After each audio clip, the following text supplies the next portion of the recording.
what quality of hair and technique did you choose?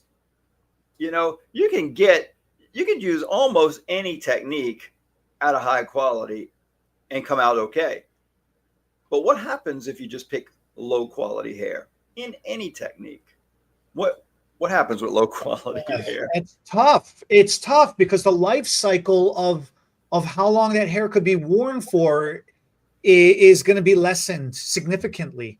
That's And a it's good. going to put a lot more strain on the client at home maintenance.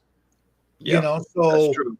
it's the combination of those two things. That's where hair, if the client is not diligent with maintaining their hair at home properly, that's when you see a lot of chaotic things happen.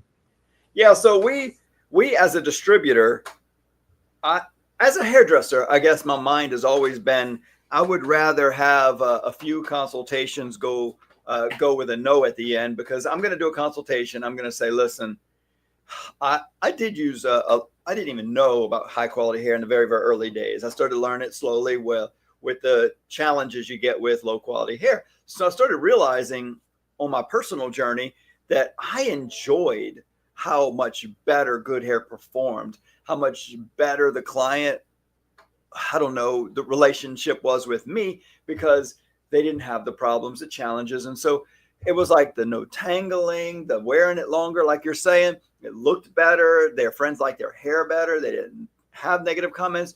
So I just kind of, I don't know, I feel like I was drawn to the higher quality hair for all those reasons. But luckily for me, my sales skills were getting better along the way too, because it's easier at first to sell low quality hair because the client doesn't know the color is going to fade, the hair is going to tangle, it's going to damage their hair. They don't know. They're just saying, how much you charge for extensions? And they're trying to pick the cheap, some, not everybody, some people are just trying to pick the cheapest one at the time.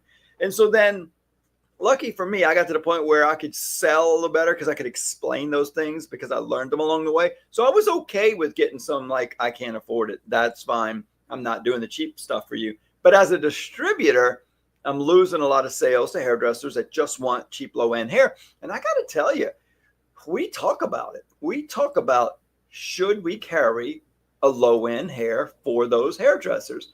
We could probably make a lot of money, but again, what am I going to deal with them? And that's why I'm letting out that long sigh. I know, So I there know. is there's this really popular promotional company that will discount your services for you, and they guarantee to get you a lot of foot traffic in your door at a very discounted rate.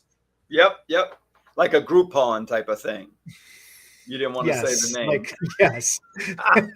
Just trying to be respectful. Well, there's a lot of different ones like that, and it Leave it to works. Bernard, throw a grenade in the mix. But That's so what that's I what we're do. going with. But here's the thing, where it probably does work and is they are a successful company. Obviously, Right. they're still around and they're Obvious. massive. Right. But on the same side of it, the type of the people that are drawn, So you've the, done the this, quality of and the your bad. clientele. You did this, right? I'm guessing. And your bad experience was what? No, I refuse to do it Oh, okay. But what do you because see as the downside of it? What do people deal with on the downside? when somebody is just getting a deal, when somebody is focused on the cost and getting a deal, that is a certain type of mentality. It is a certain type of clientele. And that is okay. I don't personally have a problem with that. There is a price for everybody, there is a service for everybody. When it comes to hair extensions is not only a service and that's it. It's not a one and done service and that's it. It's a relationship. It's a very delicate ecosystem and a relationship between the stylist installing the hair extensions and the client maintaining that hair extensions. And if you are a budget shopper, a coupon shopper, a deal getter, whatever you want to label yourself, it's fine. But you don't have long-term commitment because you're just on to the next deal. Again, that's fine, but I not see for what hair you're saying. I see extensions. what you're saying. If they came to you for you think you're building a business, but if they came to you for the discount, you're going to have to keep that price low if you expect to keep the client. And it's you can't maintain quality Right. of service under those conditions, Right. especially because eventually you're going to have to replace that hair. So are you always in a loss for replacing that hair? And then is that client never going to take an add-on, is never going to buy any maintenance products, a freaking hairbrush? Is that person is going to spend time on themselves at home to make sure that they're appreciating the high level of service that they got? Although for a discounted rate, do they really appreciate the value of what they really got? It's troublesome, and it has been troublesome. I've had to, because of the technical support that we do, I have had to take a crap ton of calls, and each one of them that were in that scenario, I think 1 out of every 100 ended nicely.